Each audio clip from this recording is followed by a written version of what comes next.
Parks, and he makes a quorum just by himself. So that's 2 out of 5, but you're all waiting here, you know, and we don't want you to wait any longer than you have to.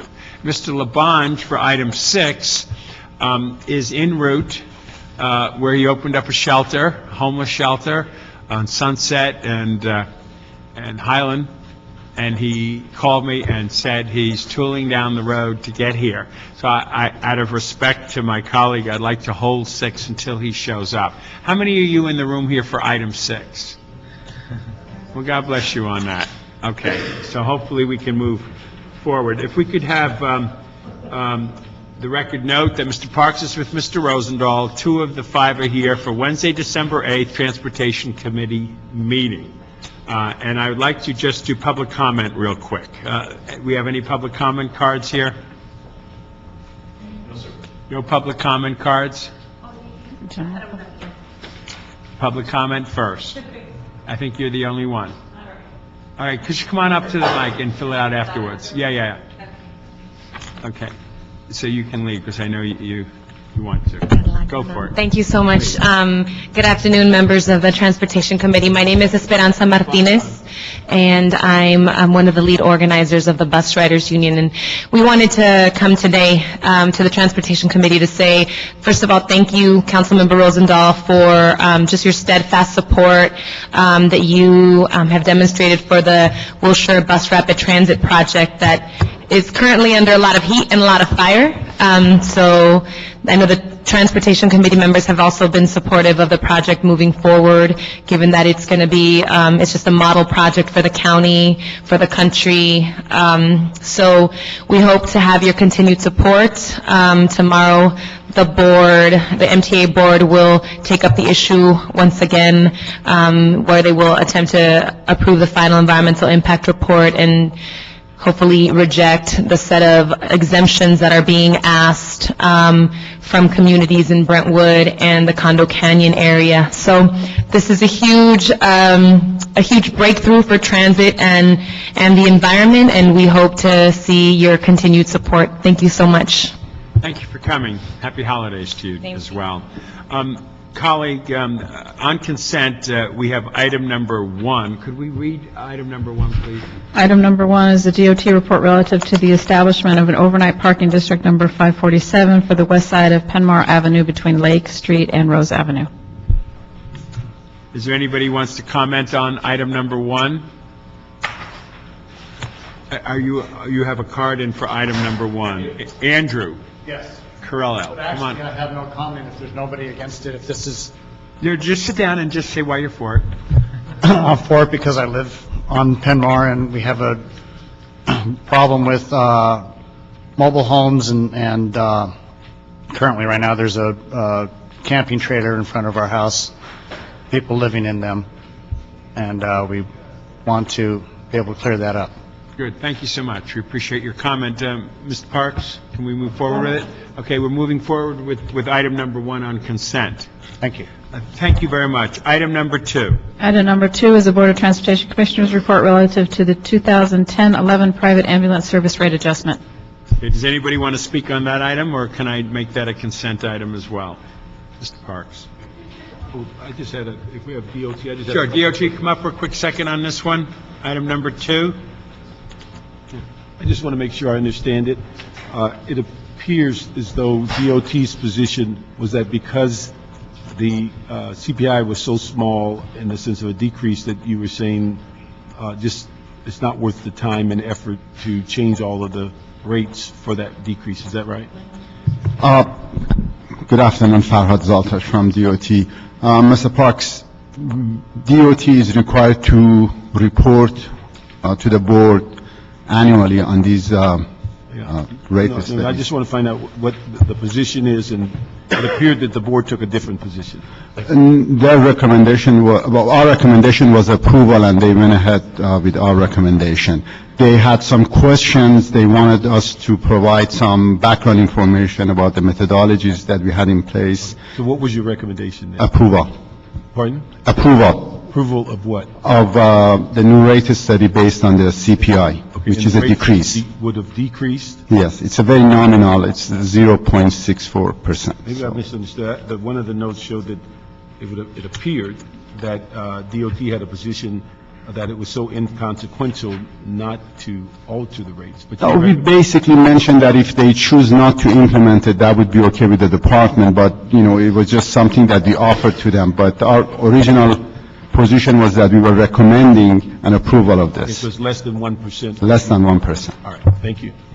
And please note for the record that Mr. Alarcon has joined us. We have a quorum. Mr. Alarcon, we're on item number 2 right now. It was put on consent. And I have 3 questions for the record that I'd like you to have. One is, just to be clear, this item before us is a recommended rate adjustment for fees that private ambulances can charge their customers, correct? Yes. Okay. Has the industry provided any comments or concerns to the department regarding this proposed adjustment? Not this year, sir. And 3, did the Board of Transportation Commissioners provide any rationale for approving the rate adjustment and not waiting another year to see what 2010 data looks like and reconsider an adjustment at that time? Mr. Rosendahl, they discussed it among themselves, and they said that since the change is very nominal, it would not significantly impact the industry, and they went ahead with our recommendation and approved it. Okay, Mr. Parks has spoken on it. Mr. Alcon, do you want to comment on it? The recommendation is to establish these new rates and charges for private ambulance service that operate in the city. Well, I'm a firm believer that we should align our rates with the consumer price index, and if it's down, we're always inclined to support increases when the CPI is up, so we should support decreases as well. It would be pretty much consistent with previous years, and this is the first year during the past 16 years that the CPI has actually gone down. Right. But still, the change is very nominal. All right, thank you. I support. I think I was going to ask, Good. what is our comparison with the county? Their methodology is different, Mr. I mean, Parks. it's cost, just the base cost. I believe the difference is they only look at 1 month, the CPI of February of each year. We look at the average for the year. So we basically capture the total picture, whereas they only look at 1 month, so. I just wondered if you could give us an idea on the overall net costs that are listed. Are we comparable or within a couple of percentage points of the county, or are we below them? I believe compared to the County of LA, because during the month of February, the CPI had gone up, so they had an increase. But we took They're higher than we are? for February, so yes, obviously, they implemented a higher rate increase. Now, when you say for February, does that go on through the whole year? They apply February for the whole year, we take the average of You're 12 saying months Basically, their prices are above ours. for this year. Okay.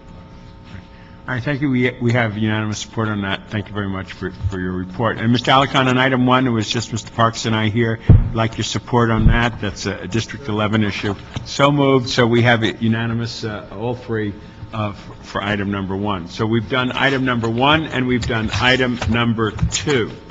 Okay, item number, what's the next one here? 3? No, 3. Where's 3? Let's see, 3. Okay, 3, Cio Report relative to the adopted expenditure guidelines, adopted budget measure. Let's hold that for a second, and let's just go through a quick bunch of the others, okay? We're going to go now to item number 4. Item number 4 is the Rosendahl-Kretz motion directing DOT to report relative to implementing the California Vehicle Code exemption to allow residents to legally park in front of their driveways. Okay, let me just change my mind on it, because I have 2 for item number 3, and there's citizens here, and I would like to let them come and go on this, okay? Let's go back to item number 3.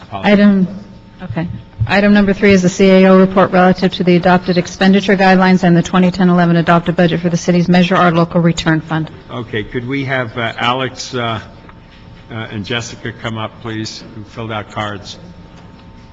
Los Angeles County Bicycle Coalition and the Safe Routes to School National Partnership. That's Jessica. Of course, I didn't pronounce Meaney, M-E-A-N-E-Y, and Alex Lance. Please. Good afternoon, City Council members and the whole committee. My name is Jessica Meany, and I'm the California Policy Manager for the Safe Routes to School National Partnership. It's a national nonprofit advocacy organization, and I'm here to encourage the City of Los Angeles to consider developing a citywide Safe Routes to School strategic plan. What I'm proposing is that the city use existing collision data that the state of California has mapped out and will soon be overlaying where schools are located to prioritize a citywide plan for which are our hot zones and which schools should always be queued up in a 10-year kind of plan or a 5-year plan for when the funding cycle. Safe Routes has 2 funding cycles twice a year, state and federal dollars. The next one will be in March. And if this is a data-driven plan based on safety, I think it will position the City of Los Angeles to compete stronger, to be a stronger competitor, to bring in federal and state dollars, as well as to compete as a strong competitor in what's called highway safety improvement dollars, which is almost double the size of Safe Routes to School dollars. There's resources we have up in Berkeley who I've talked to about this mapping tool. They'd love to help the City of LA, as well as our statewide Safe Routes to School Technical Advisory Committee.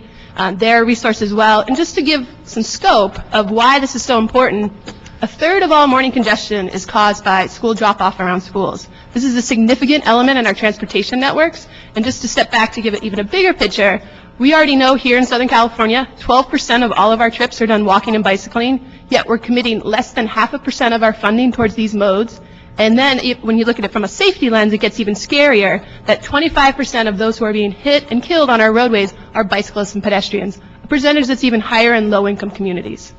There's a great New York City model that did this prioritization study as I'm proposing in 2003. It's posted online. We could learn a lot from that. We could overlay the safety criteria with other demographics such as income, however the city wanted to do it. But there is a great framework that I would encourage the city to do to really prioritize and use the funding the best they can. I thank you very much for that, and when you hear the report, please connect with those folks afterwards and bring that to their attention and discussion. Sure. Would you? Thank you so much. Please. Hi, Alexis Lance, the Los Angeles County Bicycle Coalition. Good afternoon, and thank you for your time and attention today. I am also here to ask you to allocate some of the measure our funding that's not already allocated to bicycle and pedestrian improvements to develop a strategic safe routes to school plan, as Jessica has mentioned. As Jessica stated, 1/3 of morning congestion is based on car drop-off at schools. We need to be working to encourage more parents to walk and bike, especially when folks live within a mile of school. 25% of people who are injured on our area roadways are pedestrians and cyclists. That number is actually even higher in the city of Los Angeles itself. As the city is looking to adopt the draft bicycle plan, which will be prioritizing bicycle improvements based on gap closures, needs, safety data, and also, obviously, council and community input, developing a safe routes to school strategic plan can help provide more bang for the buck when implementing bicycle improvements in the vicinity of schools, because now we can go after additional funding sources through the Safe Routes to School program. As Jessica has mentioned, a data-based approach can make the city better prepared and more competitive and bring back more state and federal funds to Los Angeles for pedestrian and bicycle improvements, which are greatly needed during this slim budget times. So the city of Los Angeles needs to be more strategic, more competitive, and better about providing for our most vulnerable road users, which are our children who want and need to walk and bicycle to school. And we thank you, and as Mr. Paul Backstrom, my deputy, came up to me, we asked you to come forward and to be part of this, and you are working with staff, and when staff finishes, you'll continue that conversation. It's compelling, and I agree with what you just said, both of you. Thank you so much for coming before us. If we could have staff come up and give us an update on what we're doing on this issue today. Folks, Tom is just a few minutes out, okay? As soon as he gets here, we'll move on that issue. Angela Berman, CAO's office. The CAO report before you incorporates a number of items that we were requested to report back on. Basically, this report includes 3 major components. 1, a list of the potential funding needs that may be funded through the $12.6 million in unallocated Measure Our funds. 2, a brief description of the spending plan for the Measure Our funds for the bicycle projects. And 3, a brief description of the spending plan for the Measure Our funds designated for pedestrian projects. Just to be clear, the Measure Our allocations for the bicycle and pedestrian projects are not a part of the $12.6 million in unallocated funds. They are separate. The funding for the bicycle and pedestrian projects were already approved by the council through the 10-11 adopted budget. So the report in front of you indicates that there exists approximately $12.6 million in unallocated funds in Measure R Local Return Fund for the fiscal year 10-11. And on Attachment 1 is a list of the potential funding needs for which funds could be used. I would like to note that this $12.6 million does not represent the total fund. The mayor and council did allocate almost $37 million in the Measure R Local Return Fund in fiscal year 10-11 already for projects such as the Transportation Grant Fund Annual Work Program, the bicycle and pedestrian projects that are previously mentioned, and some other regional projects. So if you'd like, I can go through the list in Attachment 1. Let me ask you a few questions for the record, and it's up to my colleagues how far they want to go with it. We could either resolve it and move it on today or continue the item, okay? But here are my questions. So most of the capital projects that are identified are highly leveraged other funds, correct? Yes, this is true. And the majority of the projects are at some point in design. Is that correct? Correct. These are existing known projects. 3, then most of these projects will be ready to go to construction within a year or 2. I believe the majority will. There may be 1 or 2 that are not quite there because they are larger projects, but they are those projects that are maybe not ready for construction in a year will likely be ready in 2 years. Okay, and you'll give us an update as we go forward with Yes, this. absolutely. Okay, number 4, our Prop C account is overcommitted as a match source so that these Measure R local return funds will keep these projects moving forward in a timely manner without bumping other projects that are in the queue. Is that right? Correct. I understand that the Haskell Road widening project on the Safety, what is that? Safety LU project list is not in design, nor does it have community consensus, so this is one we could defer to future years. This is, yes, as it's been indicated to us recently, yes, this project may be deferred. And you'll give us updates on how we're working with the different groups involved. Yes, we can work with the department to provide that. What about the Expo projects identified in this list? Why these specific projects? Are they in design or leveraging other funds? These projects were presented to us, and they could be performed in conjunction with the Expo project, light rail project. These are stations. I believe that there may be a representative here to answer any further questions on that, or maybe not. Just hold that point then. Okay. Questions for the CAO for the transportation contingency. The council adopted guidelines that include an annual set-aside of $1 million for project contingency. Is that correct? Yes, this is true. And DOT, could you explain what the project contingency fees are for? Provide for what?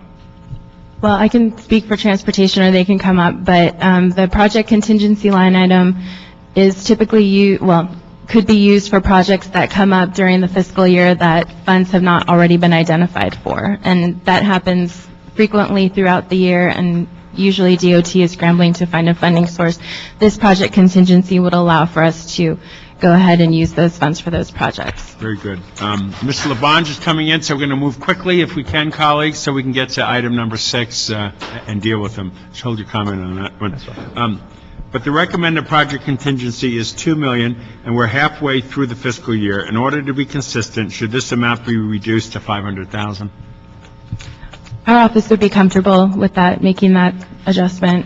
Okay.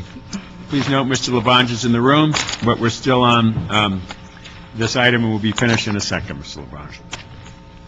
Okay. As for the bike and pedestrian programs, I would like to have a more detailed conversation about the bicycle program when the bicycle master plan comes before this committee.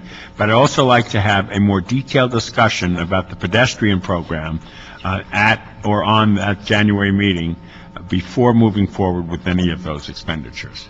Get that commitment? That would be fine. Our report does include a recommendation for the Department of Transportation to come back and provide some further detail on the pedestrian program. Okay. If the committee concurs with the reduction of the contingency and the Haskell project, there will be a $3.2 million left. Okay. It would be, let me talk about recommendations, colleagues. Any comments you might have on this, please make it clear. Recommendations: amend the CAO report to include reduce the transportation contingency to $500,000 to reflect both the adopted policy of an annual $1 million project contingency and the fact that we are midway through the fiscal year. The second recommendation would be to defer the Haskell Road widening project from the safety LU earmark project. List at the project status is uncertain at this time. And three, request that the department provide a detailed report at our January 26th meeting on the elements of the proposed pedestrian safety program. Those are my three recommendations on this measure. Mr. Parks. Yes, let me go over a couple of things.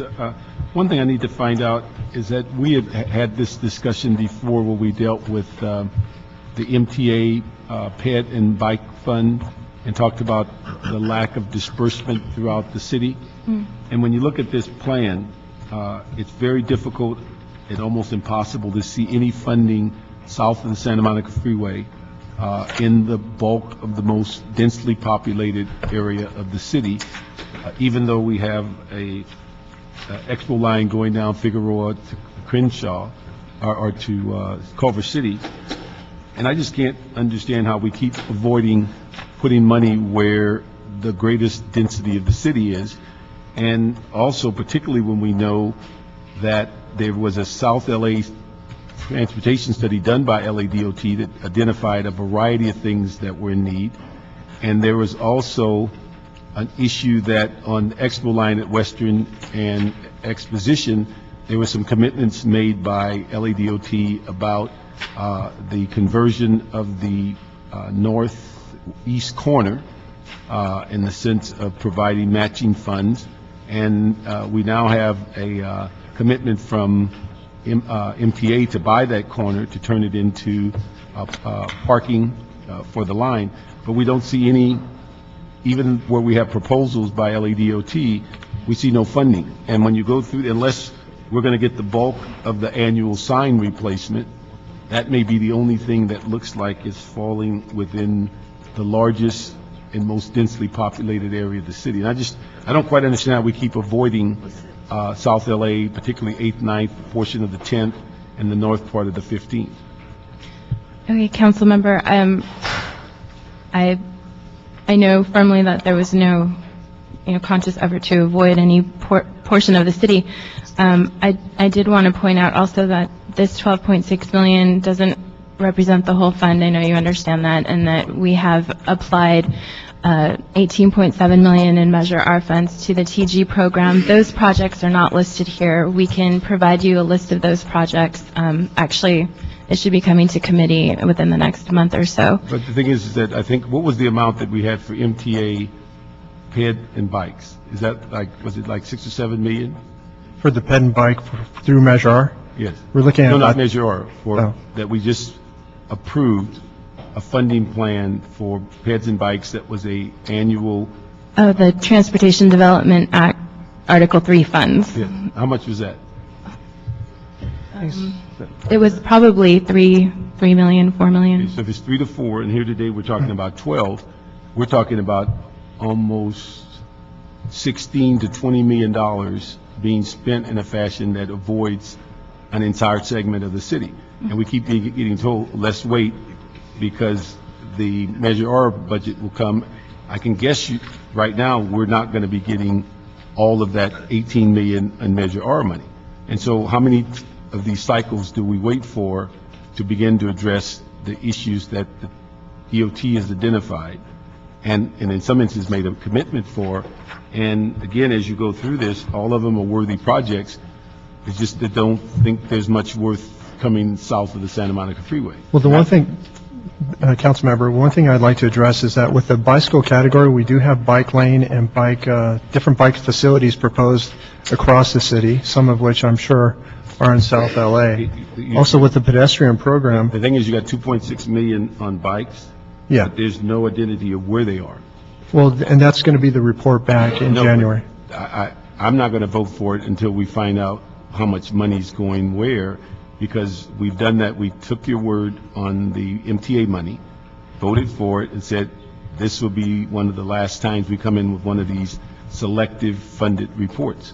And now we end up with 12 million with a very selected funded report, when we know that you know what our needs are in South LA. We are trying to get money for Western and Expo. I know that was a particular concern for the council office. Yeah. That's currently going through the call for projects subcommittees right now for evaluation. Yeah. We've gone through at least 3 Caltrans grant cycles, and at no time did LADOT put it high enough for consideration. Now, I know last cycle that we did submit an application for Western and Expo to Metro. Unfortunately, it fell below the cutoff line. Yeah, But I know. DOT did recommend it. So, I mean, so what do we end up with the net result? We end up with great effort under the cutoff line. Here's money that's within our grasp that we can disperse as we choose, and we still don't get consideration. Well, what we did try to do is we did try to identify projects that are currently ongoing that did have shortfalls or did need the money. But again, as we mentioned last time, if you never put a project in place, you could never have a shortfall, and you could never have a project that you need to leverage. So if you don't fund anything, you'll never have to come back and leverage it.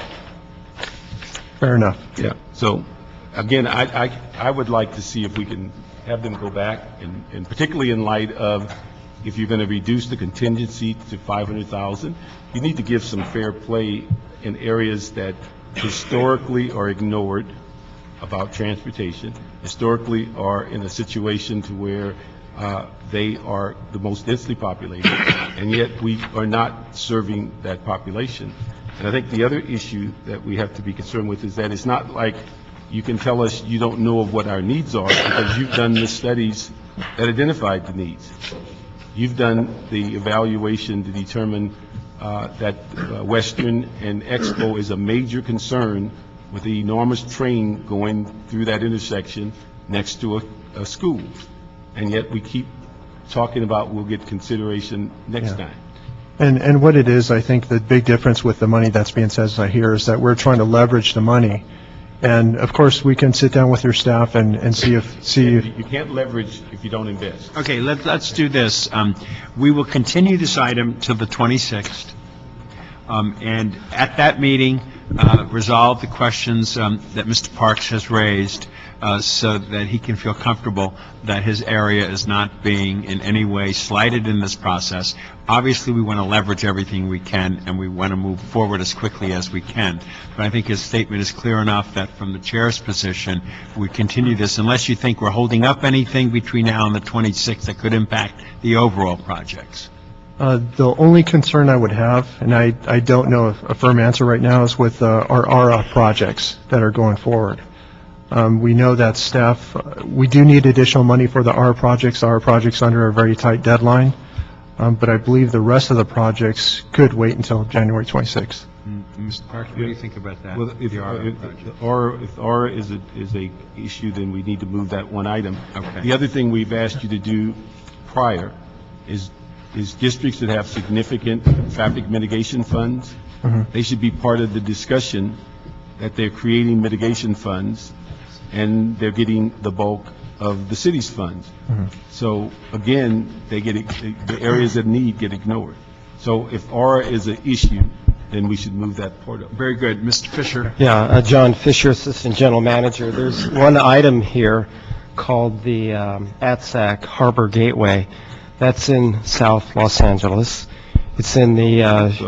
well, it's south of the Santa Monica Freeway. It's called San Pedro.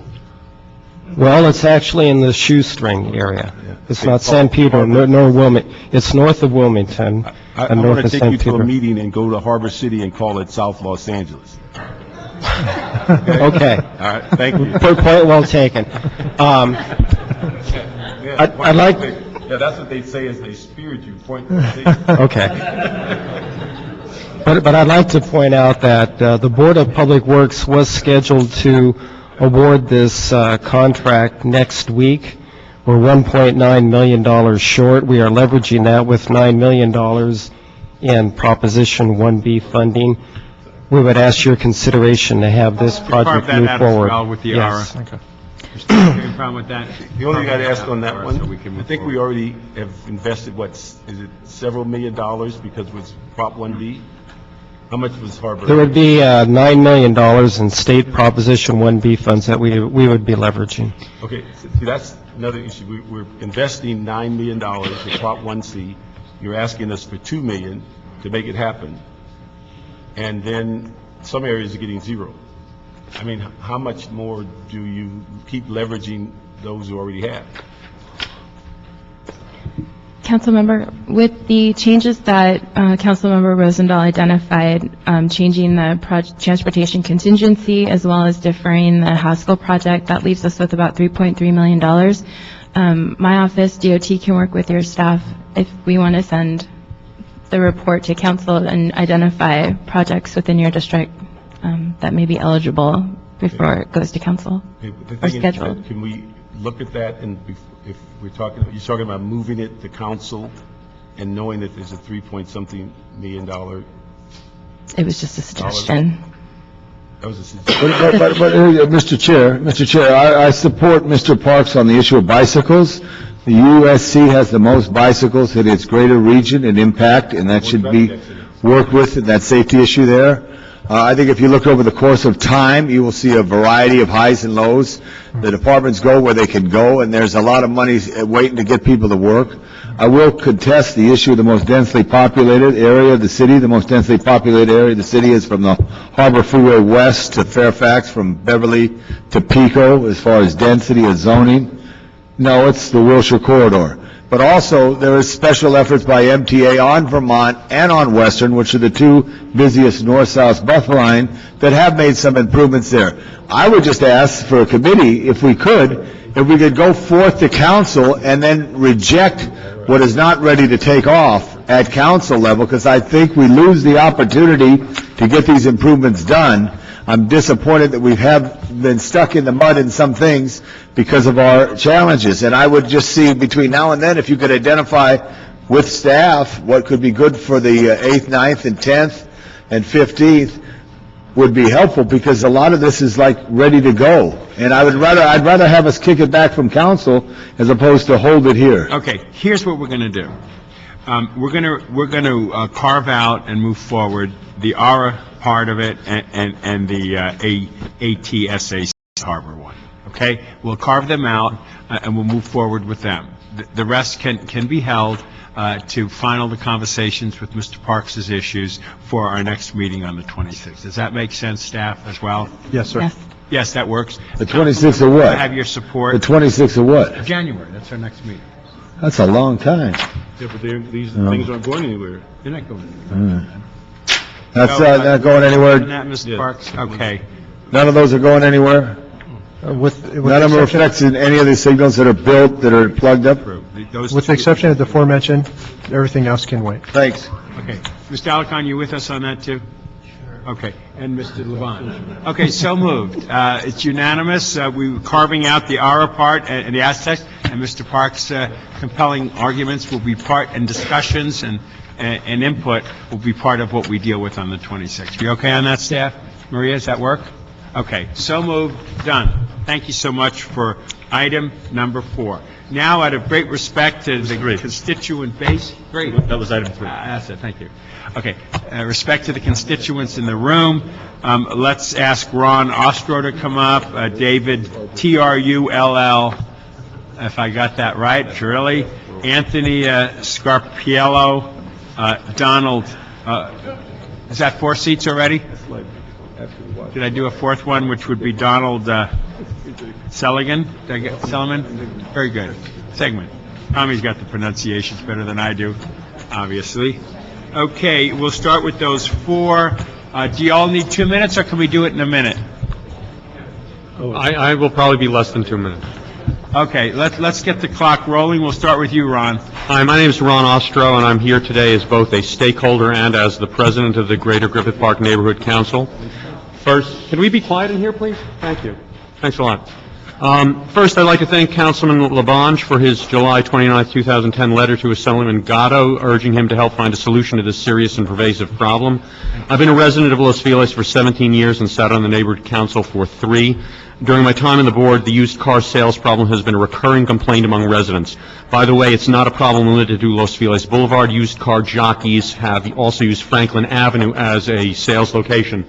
Residents have cited the lack of parking, dangerous intrusion of customers and salesmen standing in traffic lanes, personal threats, and unsanitary behavior as examples of the problems they have encountered over the years with this problem.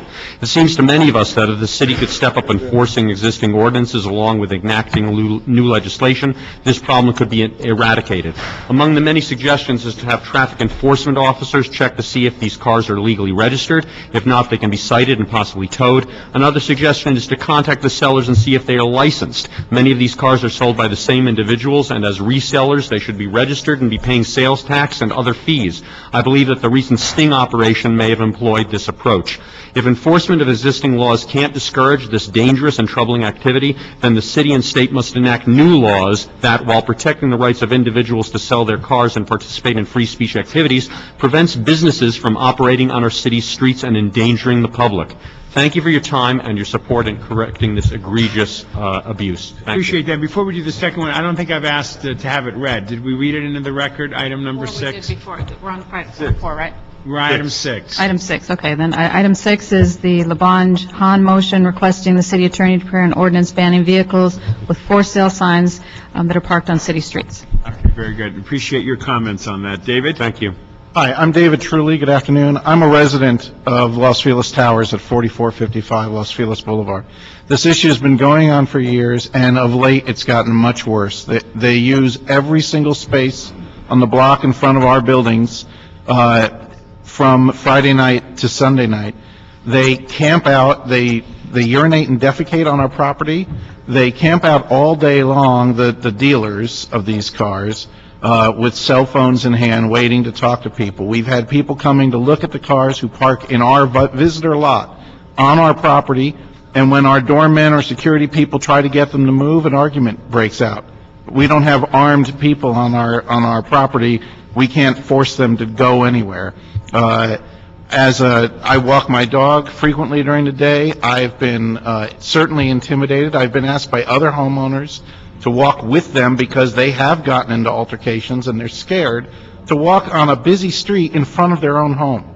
It's way out of hand. These are not, somebody who's looking to upgrade their car and selling their used station wagon. These are businesses, and these are most likely illicit businesses. It's tragic to feel this way on the street in front of your own home. They camp out all day. They litter all over the place. Our sidewalk, our curbs, our own property is a mess come Sunday evening. It's really getting out of hand, and there are way too many people loitering all day long looking at these cars. We've even had large commercial trucks out there for sale. It's escalated beyond all belief. I've seen many actual altercations between homeowners and these people. Thank you, David. I appreciate your comments. Anthony? My name is Anthony Scarpolino. I'm also a resident of the Los Feliz Towers, and I'd like to say ditto to what this man on my left has said and David on my right. This has become a blight on the neighborhood. It constitutes a nuisance. It's an egregious exploitation of the commons to the detriment of the other law-abiding citizens of the neighborhood. I think that it impacts the quality of our life and perhaps even our home values. We have residents of the towers have been accosted by these sellers. One woman's car was struck by a seller as she was trying to leave Commonwealth onto Los Feliz. It's gotten to the point where violence, I call that a violent act, and I think it's going to become even more violent if something is not stopped. Now, I think there's enough brain power in the city and enough power in the city to fix this problem, and all is needed is the political will to do so. Thank you. Appreciate your comments. And then we have Donald, but can I ask 3 others to come up in those seats that people have just spoken from? Catalin Alhilly, Brett Williams, Michael Whitman. You're up, Donald. I'd like to thank the Transportation Committee for allowing us to speak to this very important issue for us. I am Don Seligman, President of the Los Feliz Improvement Association, an organization that has represented thousands of households in Los Feliz over the last 95 years. For the last several years, we have been very concerned about the city and county-wide problem of sale of used cars on public streets. We have faced this issue in Los Feliz, on Los Feliz Boulevard, Franklin Avenue, and many other streets in our district, and we have urged our council member Tom Labange, our county supervisor Zev Yaroslavsky, and our assemblymen Mike Gatto and Mike Fuhr to help us alleviate this problem. These cars are predominantly not owned by local residents, are owned and unlicensed commercial ventures in most instances, are often in violation of registration and unlicensed commercial ventures in most instances. They monopolize valuable parking spaces, they discourage visitation to local businesses, they cause traffic and safety problems, and are unsightly. Other Southern California municipalities have been able to pass laws addressing this problem that can pass constitutional scrutiny.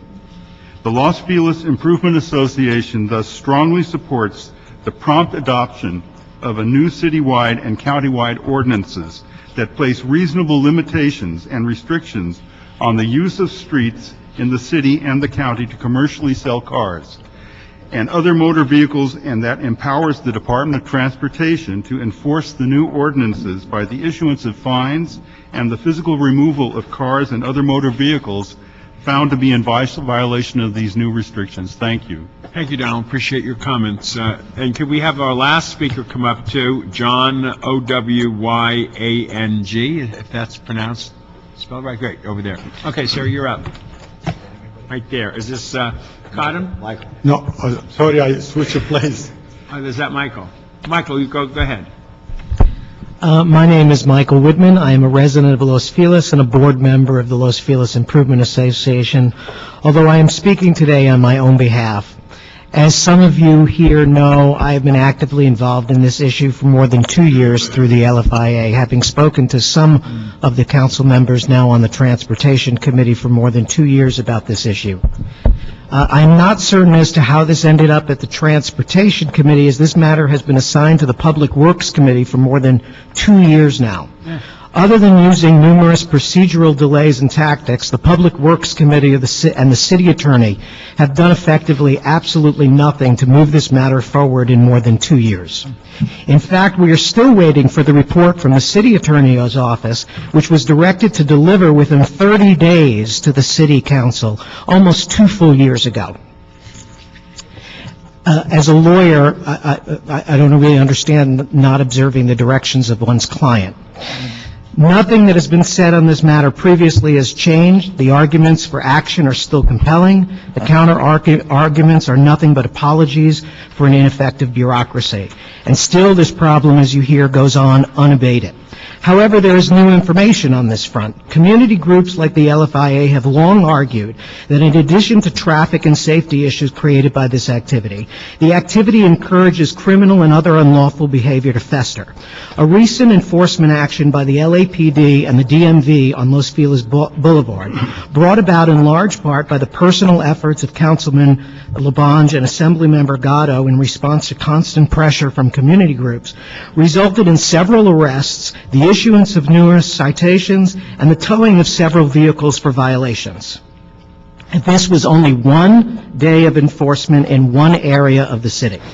This provides proof of the position that the community has long advanced. You can finish your sentence, Michael. It also provides a record that while some on the City Council and the City Attorney's Office turned a blind eye to this matter for more than 2 years, these lawbreakers have continued to prosper by using the city streets as their used car lots. It is high time that we stop talking and we act. Thank you. Appreciate that. Please, sir. Cotton. Council member, happy holidays. Happy holidays. My name is Kadem Alhilly, I live at Las Feliz up on the hill. When I come down on Lowry Road, make a right on Las Feliz going west. Here always I find car as posted for sale and junky cars. You know, Las Feliz is so busy, and I cannot make right, and especially if there are people behind me, they get nervous. So they keep honking. So now we don't know whether you ignore the people behind me or take a chance, take a risk, and just go in. I am 71 years old. I work hard all my life. I bought my dream house in Las Feliz. I paid $1.1 million. I paid $19,000 a year taxes. Why? Because the style, because the community is exclusive. Here I am. I live like in junk car auctions on Las Feliz Street. And sometimes I wonder what's happened to our leader. And then I see people in my neighborhood driving around, try to find parking space. They cannot find parking, especially on the weekend when there's a visitor. When we come to visit, there's no parking. So you can see Las Feliz is a stylish area. I don't want to become like that. I do thank you for your attention. Please do something. Thank you very much for your comments, and happy holidays again to you too as well. Before we have the last two speakers, I want to know if Francisco Covarrubias with Mike Gatto's office, are you here? Oh, good. Why don't you come up to on the side of here, and you can come up after the other public speakers. Thank you, gentlemen. You two can leave. And we have another one, gentleman, I can't read the first name, R-A-F-I-K. There you go. Great. Why don't you sit right there, and we'll be with you in a second. Sir, your name, please. Yes, my name is, can you hear me okay? Brett Williams, and I'm a resident. Well, come on up to the table here, sir. We'll go right to you after Los Feliz, right off Franklin Avenue. Yes. I just, I'm going to read a prepared statement in attempt to recognize my time limitations. That's all right. A business person who owns a used car lot would never be expected to allow the residents of any given neighborhood in Los Angeles to park their vehicles on his car lot, transforming it into an improvised parking lot.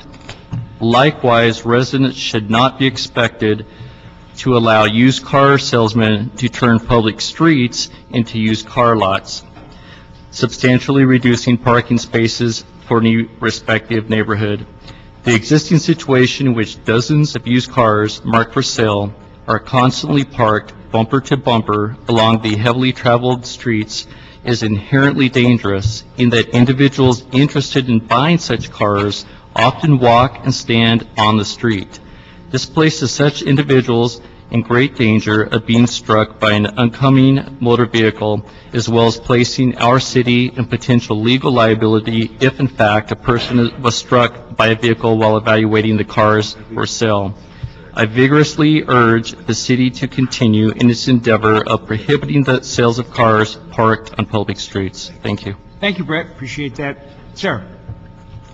Yeah, my name is John Al Yang. I live in the Laughlin Park area. I'm previously the vice president of Laughlin Park Association, but I'm speaking for myself today.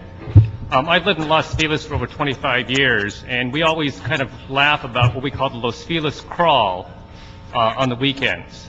And the Los Feliz crawl, in many senses, is made worse by the cars being sold on Los Feliz Boulevard.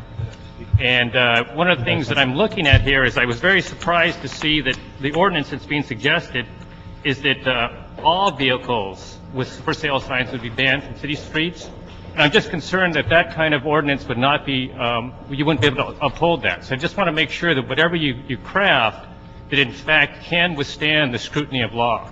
And I'm suggesting something that says specifically maybe that's only on thoroughfares, because one of the concerns we have is blocking thoroughfares. And then, I'm sorry, go ahead. One of the reasons we're here today, and the city attorney's office, along with the council members, thank you for coming. You're going to make the difference in whether this law survives judicial scrutiny, because you came here to testify today about the problems you personally have observed on Los Feliz Boulevard. This particular ordinance were authorized by the state to ban these on certain streets in the city of Los Angeles. It's a state law. We have to come up with the evidence. We have to show that we have the purpose for doing so on certain streets. In this particular instance, Right now, we're going to be banning them on a few streets, Los Feliz being one of them. That's why you're here today, provide that evidence so that we can do that. It's not a blanket-wide ban throughout the city of Los Angeles. It's just going to be narrowly tailored to the streets that, where we have the problem. That's where we can wonderful. establish with evidence. Perfect. And thank I you just for want to make making sure you that can point. support it. Very that's good all. point, and it's on the record too, which is also very helpful that you did that. What is helpful is if the people that are out here who are testifying today can testify to their own personal observations on Los Feliz Boulevard, that you've actually seen people urinating, defecating, getting into fights. If you can say that personally, that is what the court wants to hear. Okay, thank you very much for that. Thank you, sir, for your comments. You're up. Thank you. My name is Rafiq Azarian. I've been a Los Feliz resident since I was 2.5 years old. Love the area. I live in the Los Feliz Towers, and we do have a problem, and everyone's up here telling them what the problems are. I do have photos. This photo over here shows the gentleman in the white T-shirt who was switching plates from a BMW, and when he saw the photo being taken, he started yelling and screaming. They do that all the time. This is a picture of said BMW without the plates on it. And right in front of our building, they've turned this area into their personal break room, restroom, meeting space, whatever they want to do. There was a gentleman a couple weeks back that was actually also selling puppies out of the car, one of the cars that were for sale. We, as homeowners, have taken turns parking our cars Friday nights and try to leave them out there over the weekend, but unfortunately, then if something were to happen to our car, you know. But we do that. Our employees, we've asked them if they'd like to do that too, and they are participating in that. But it really is a struggle because these people wait on the side streets, and as soon as you can park your cars on Los Feliz Boulevard, they're all out there and they're pulling the cars in. It is a very big business. They yell, they scream, they use profanity at the homeowners. I don't go in front of their house and set up a toilet.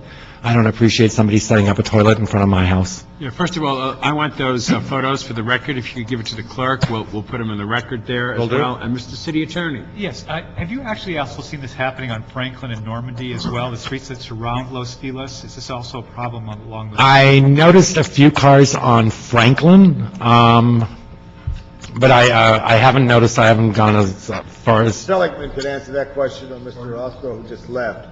You have this problem on Franklin, you have sometimes confrontation on Franklin, et cetera. Yes, Okay. we're seeing nods of the heads on We don't want, Franklin as well. obviously, what we don't want to have happen is we ban it on Los Feliz, everybody suddenly going to Franklin or Normandy or Vermont. And that's exactly That's very good. We appreciate that. So what we'll do is the area will be larger. Yeah.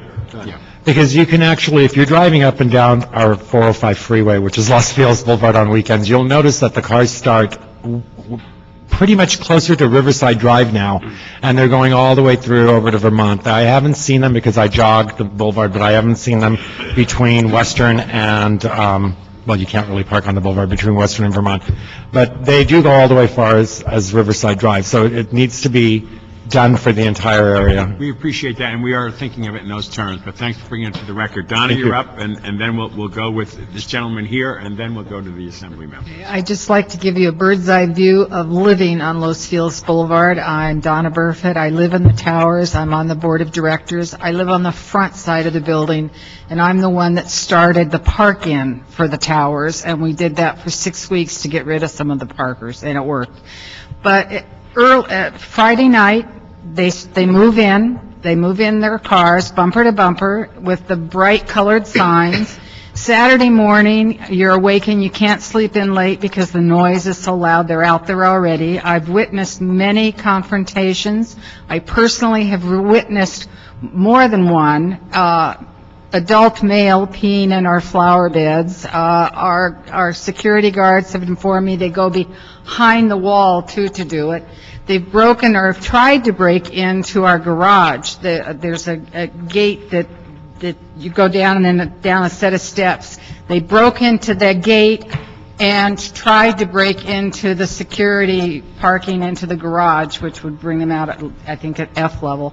It's just, the noise is horrendous. I can't leave my balcony doors open because of the noise and the chatter and all that's going on. We just really have to get rid of it. Thank you very much, and you're also from the towers, I gather. Your name for the record, sir. Yeah, my name's Gary Ledbetter. I'm the building manager at the Los Feliz Towers. Pretty much the same thing everyone says. I haven't seen anybody urinating or defecating, but I'm responsible of getting it cleaned up, and I've had to have my staff clean up several messes. Another important thing is recently I had some visitors from out of town, and they thought, wow, this is a really great area, but it looks pretty trashy, and they were afraid to actually walk in front of our building. It goes all the way up Los Feliz Boulevard to Griffith Park, and then the people who own the cars, the dealers, they park their vehicles on the north-south streets all the way down the street. So as soon as they get a phone call, they come down. It's just terrible, and as far as the tourism for LA, I think it looks terrible. Thank you very much for your comments. And now we have from the Great Assemblyman Mike Gatto's office, Francisco. Hello, committee members. My name is Francisco Covarrubias. I'm a field representative for Assemblymember Mike Gatto, representing the areas of Silver Lake and Los Feliz. When we first took office in late June, Councilmember LaBoncha's staff, Mary Rodriguez, who's been working on the project, contacted our office. Almost immediately, we met with the Los Feliz Tower residents to discuss what the problems were. Because the state budget was not passed at the time, we couldn't get DMV to do an immediate raid to curtail some of this car selling. But when the budget did pass, we did have a DMV raid. We're still trying to learn more about the issue, seeing what the city, county, and later what the state can do so that we can assist in whatever way we can. Thank you very much for that, and I'd turn it over to Mr. LeBon. Thank you very much, Mr. Rosal. Committee members, I'd like to ask, we just see a quick, brief presentation real quick here of Los Feliz Boulevard. Los Feliz Boulevard is a major boulevard that goes through the city of Glendale all the way west into Hollywood at Western Avenue. Los Feliz Boulevard has become a de facto freeway. Here's where you see these cars lining up here with the signs, no parking, sale signs, all over. This is a main connector of two parts of the region. And I have seen problems with people, and there was a recent report by KNBC which showed confrontation. There is a cat and mouse game that they play. And it is an issue, and I want to thank Mike Nagel, our city attorney, who with fresh eyes, along with Carmen Tatanich, said, I want to do something about this. And he told us, Mr. Chair, that we have to bring testimony. And all these people came down to testify today about a variety of issues. People do stand in the streets there. This is also a main connector into Griffith Park. And it is the de facto Beverly Hills Glendale Freeway, which was removed from the state highway system. The original Hollywood Freeway, which was built by the city of Los Angeles and designed for the state, had the wide opening area of Vermont as an interchange. It would take traffic up through where the Glendale Freeway terminates in Echo Park. Now, we have one more little quick thing here that we see the cat and mouse game that is played. Boulevard was once a tranquil tree-lined drive that took you by some quintessentially grand LA homes. In the past few years, it has increasingly become a very busy thoroughfare that at times can seem like a freeway. And even more recently, especially on weekends, it becomes a used car lot. Car after car with for sale signs in the windows. The belief is that many of them are being sold by the same seller. In other words, the boulevard has become a business. This guy, who tells us his name is Salvador, was washing 3 cars for sale today, all but signed with the same handwriting and all claiming clean title, but with different phone numbers. At first he told us he was just hired to wash the cars. But then I called one of the numbers, and the woman said I should see her husband right there. That's when he got in one of the cars and drove off. Now we're getting to at least only one. No, what?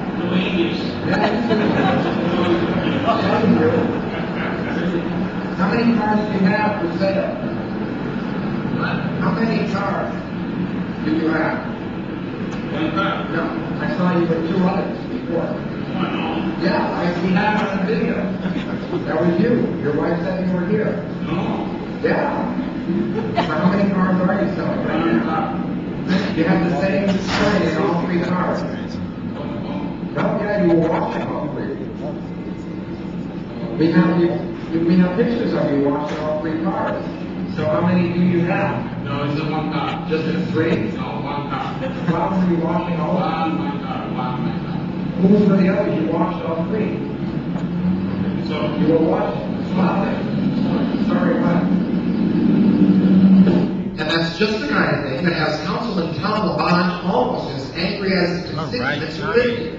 But he says the way to stop it is through Sacramento. You have to deal with the state vehicle code, and the DMV establishes that through the legislature. There's a few challenges that we have had, and we're trying to move it forward to get it done. But as the efforts to change the laws and find out just who's selling these cars continues, there is also a safety concern here. A busy boulevard is not the place to be kicking tires and looking under the hood. So, Mr. Chair, members, I think that is evidence. I hope our city attorney could find that as evidence.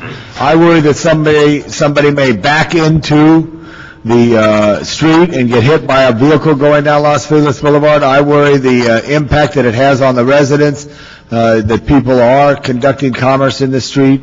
And because of your work, Mr. City Attorney, you've been able to give an option. The previous city attorney didn't know I have an option. And now you have fresh eyes on it. And there was a complaint by one of the men that we didn't do anything. We've been always trying to do something. I want to thank the Los Feliz Improvement Association. Yeah, when we didn't do anything, you got your street repaved and you got your gutter fixed, sir. So you're going to be happy about that, Michael. I mean, not everybody sitting next to you got either of that, but you got that on your street.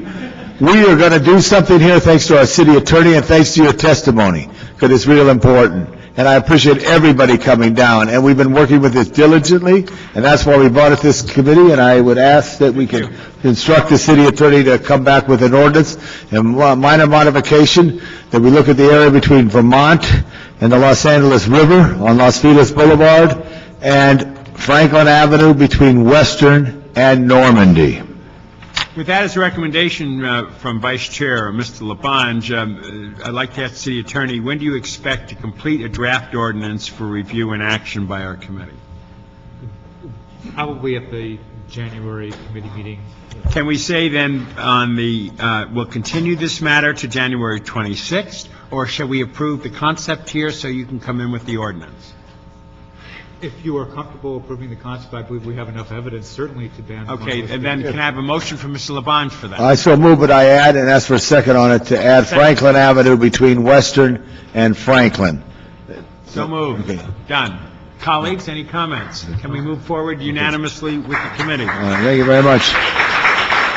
Thank you very much. Mr. Chair, I want to thank the Los Feliz Improvement Association greatly for their strong efforts since 1916 in making a difference. I also want to thank the towers and the folks there, as well as all the other people of Los Feliz and my staff who did such a hard work, and this great city attorney who came up with an idea that helps us today. Thank you. And I want to thank Tom Labange for his leadership on this issue, and my colleagues for supporting it, and thank you, citizens, for making the democracy work. Thank you so much. Item now we're going to is item number 9, and if we could ask item number 9 to be read, please. Item number 9 is a DOT report relative to the expansion of the card and coin parking meter lease with IPS Group Incorporated. Thank you, sir. You're welcome. Okay, we have a card on item number 9. And the card is, or somebody has to leave. Who has to leave on item number 9? Come on up, staff.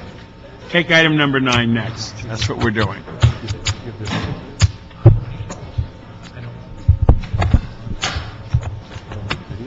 Good afternoon, council members. Dan Mitchell, Senior Transportation Engineer with the Department of Transportation. We are here today to share with you some good news. The success of the city's 10,000 leased card and coin parking meters. These new card and coin parking meters bring the convenience of credit card payment option to the public, and they utilize real-time communication. They provide a green power source in that they use solar panels to power the meter, saving 40,000 AA batteries a year from being utilized. And they install quickly in the city's existing meter housings. Now, in February of this year, the City Council directed DOT to move quickly to repair 10,000 meters by sole source or whatever means necessary. So the department moved forward with an innovative approach to use a lease agreement to basically leverage future parking meter revenue increases based on the new equipment to pay for the monthly lease payments. Very good. And that approach has been very successful. The lease has brought a quick improvement in customer service.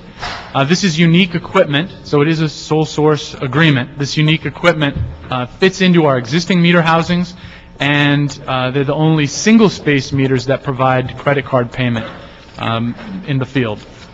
The lease provides guaranteed positive revenue. That is, we would never pay more for the lease than the additional revenue we make. And it also incorporates a lease-to-own provision. So in the future, if we want to purchase the meters, every time we're making monthly payments, we're incurring a credit toward that purchase. Using this approach, DOT has upgraded 10,000 high-demand metered spaces throughout the city. And along with that deployment, we've implemented a new pay-to-park policy. That pay-to-park policy is essential to deterring vandalism on the new equipment and protecting the public's investment. Because there are now two choices for payments, and the equipment is working more than 99% of the time, the new policy states that drivers must pay to park at a new parking meter, these new card and coin meters only.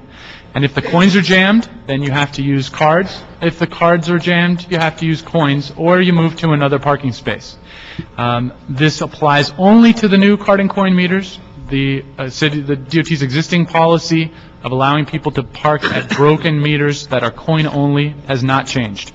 The bright red stickers were prepared and affixed to each of the new card and coin meters. The new red stickers look like this. And bring to the public's attention the new regulations. Now, the good news. So based on this approach, the new card and coin meters with the pay-to-park policy, we've successfully achieved meter uptimes greater than 99%. Okay, this is comparing data for these 10,000 meters from April to October of this year. Meter revenue has increased nearly 50%. Originally, we estimated that we would have a net increase in revenue of approximately $1 million as a result of this lease agreement. We now estimate that will be closer to $3 million. Yay! So the new lease agreement with these meters has been more successful than we even estimated. Complaints to our meter hotline, these are citywide complaints, have gone down 55%. Meter citations for these 10,000 meters have actually increased 15%. Because the meters are working, and with the pay-to-park policy, the officers are able to enforce them. Contested citations for these 10,000 meters have dropped 75%. Okay, so this speaks to the success of this program. Based on that, we're here to both to share this good news, but also ask to bring these benefits to more of the city. And we're asking for your support to expand this lease to another 10,000 meters. DOT believes that with your support today, we can begin next February and complete these next 10,000 meters by May of next year.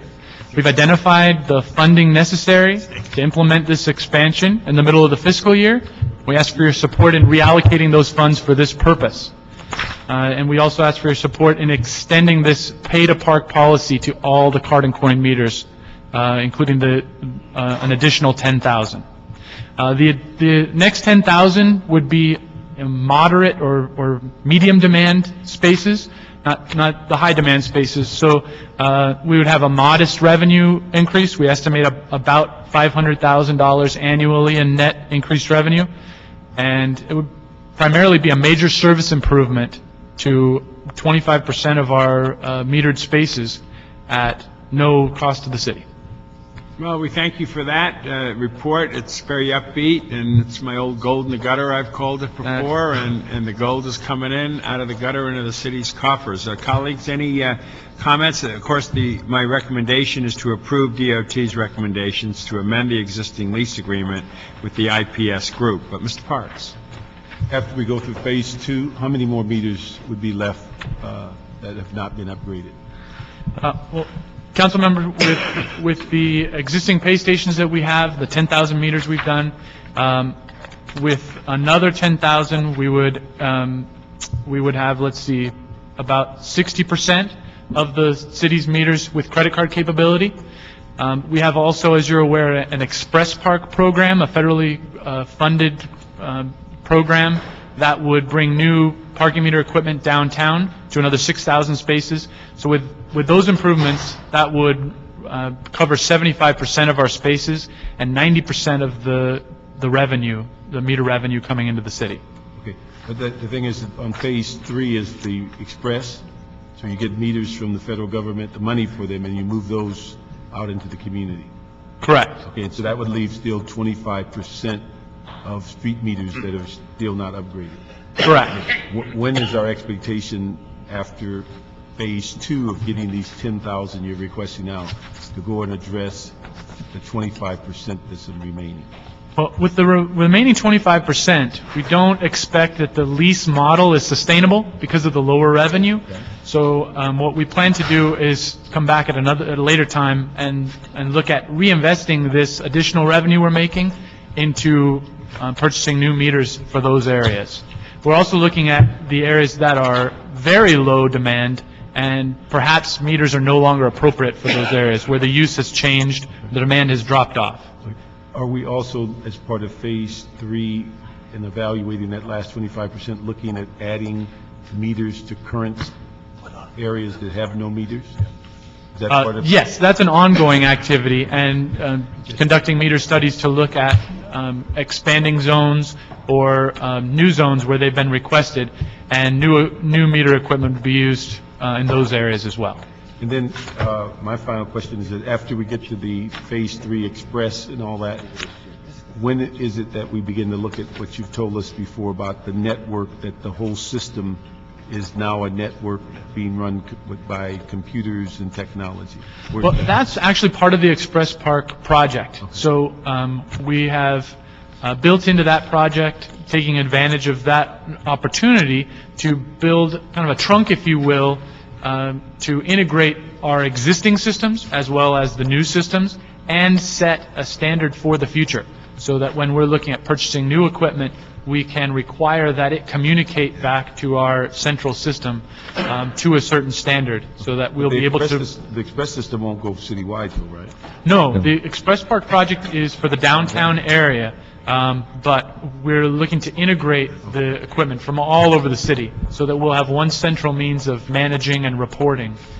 The way to look at it, Councilmember, is as we're looking at this whole new concept of dynamic parking pricing and see if setting price based on demand is the way to go, then this is a way that we've received additional funding to really test that, and we've taken care of almost 3/4 of our 90% of our revenues have brand new equipment. So I believe that by 2011, 2012, as we're looking at these things, that gives us the opportunity to then really do a state-of-the-art system that may or may not follow the little downtown area. But I think, again, parking technology is one of those technologies, just like cell phones, that continuously moves rapidly, and we don't want to do some sort of a major $30 million investment where we have to come back in 3 years and change it.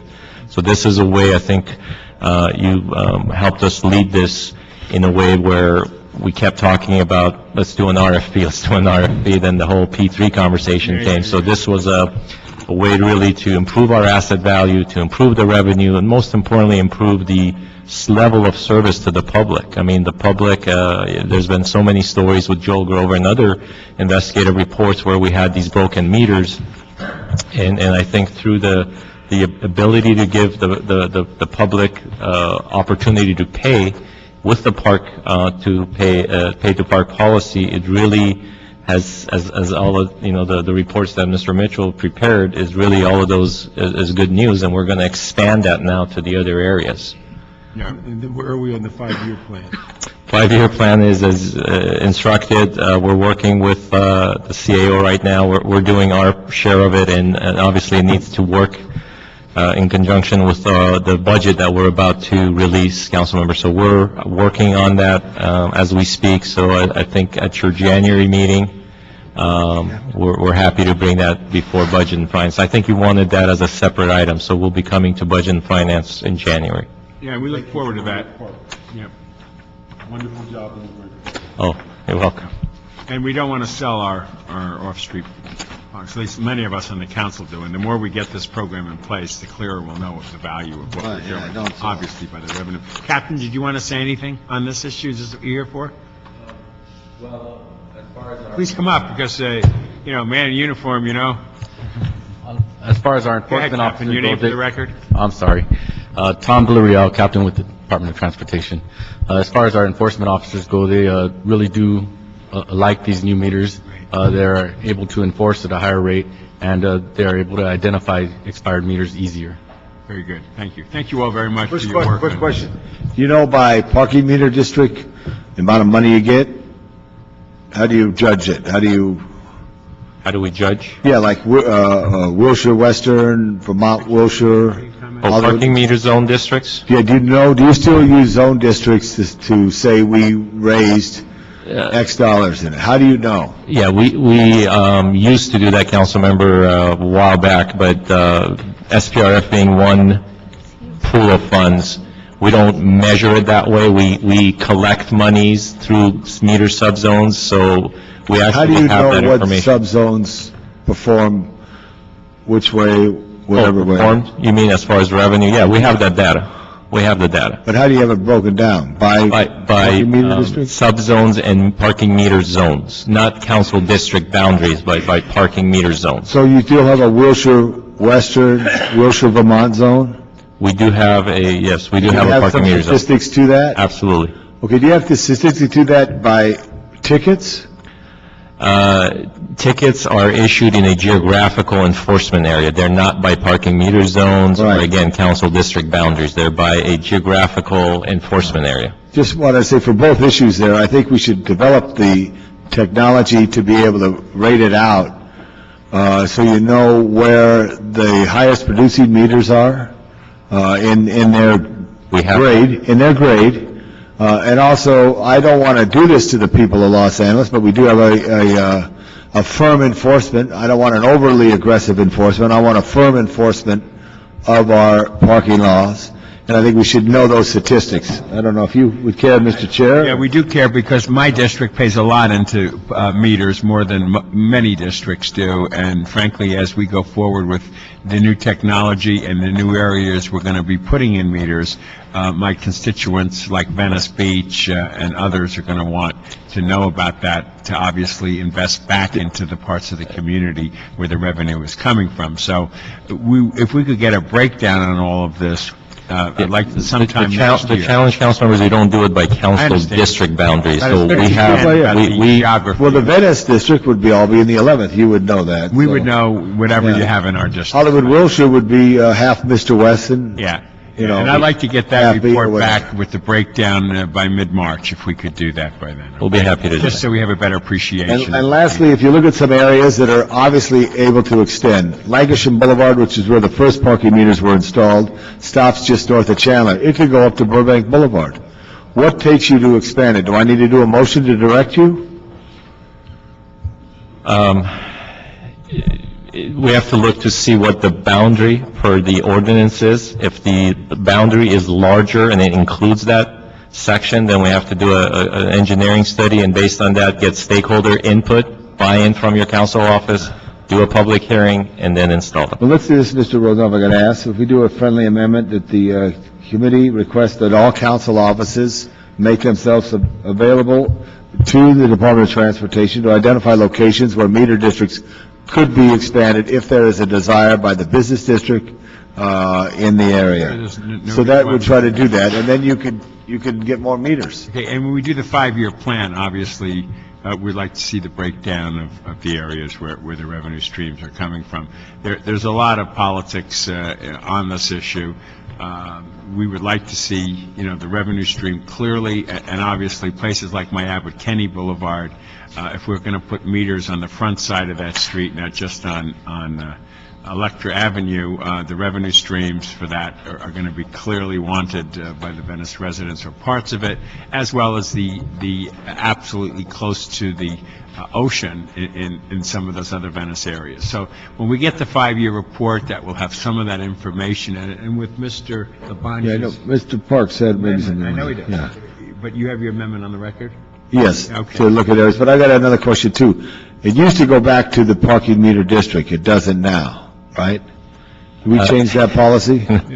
Or what did we It do? never did. It never went to a parking meter. It absolutely did, because John Farrell gave Joan Flores like $4 million from Wilshire Western for a San Pedro acquisition. It did in the past time, maybe not in your time, but it did here in the city of Los Angeles. It used to stay that. So it changed in the last 10 years. Okay, well. I think there should be some benefit to the local business district. There's no question. You know, about that. so- Absolutely right, that's how much. But I think we should look at that. You know, something should be a benefit. We'll discuss it later. Okay. But you know, I think it used to go to the districts, and then when Ron Deaton was the CLA, they moved it to a general fund so that you could fund larger projects.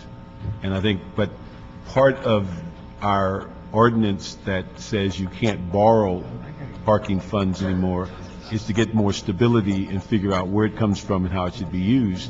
And districts need to know what's being generated by their parking district and begin to make some adjustments. But I think that's the whole purpose of giving your department a 5-year plan on expenditures and upgrades and things of that nature, but at the same time giving stability to the districts or the council districts as to where the money's coming from and what they may have in mind.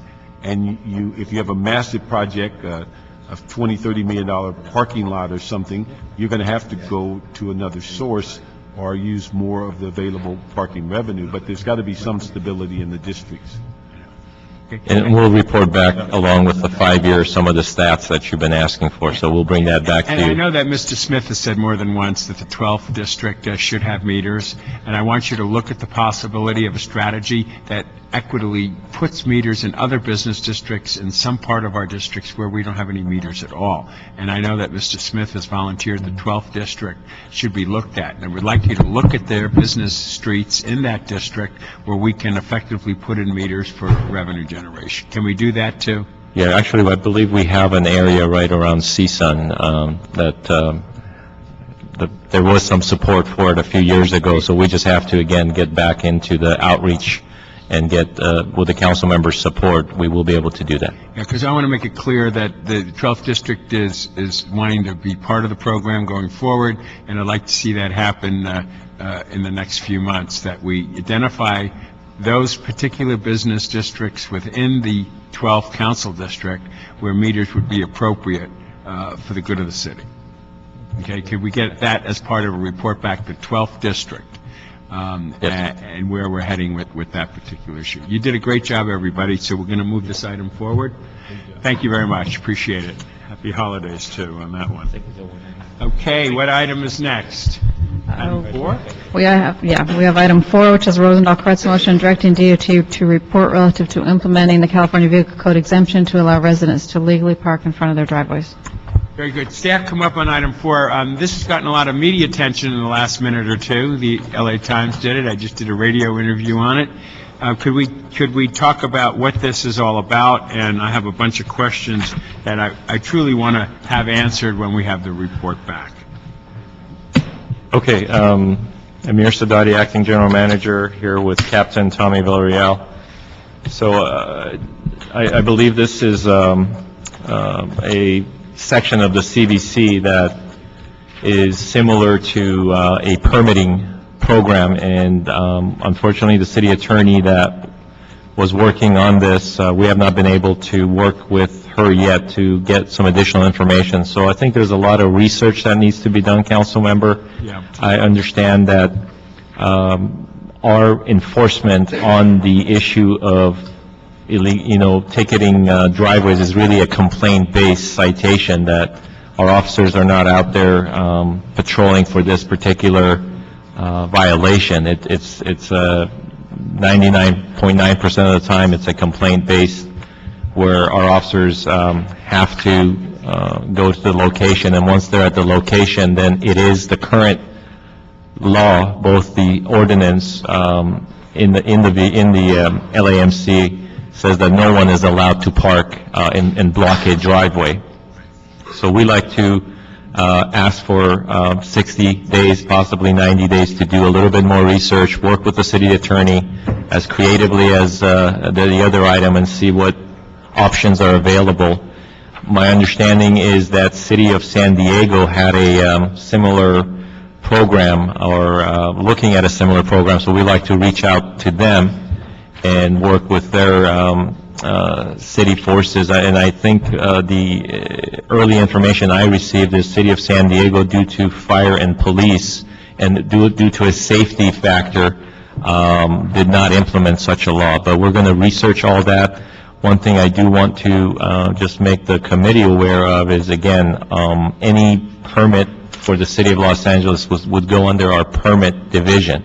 That permit division, I think this is the third year that we're coming before you, and I know the council has saved that group because they're general funded positions, and it's a general funded program. All of the fees cover the cost of that program.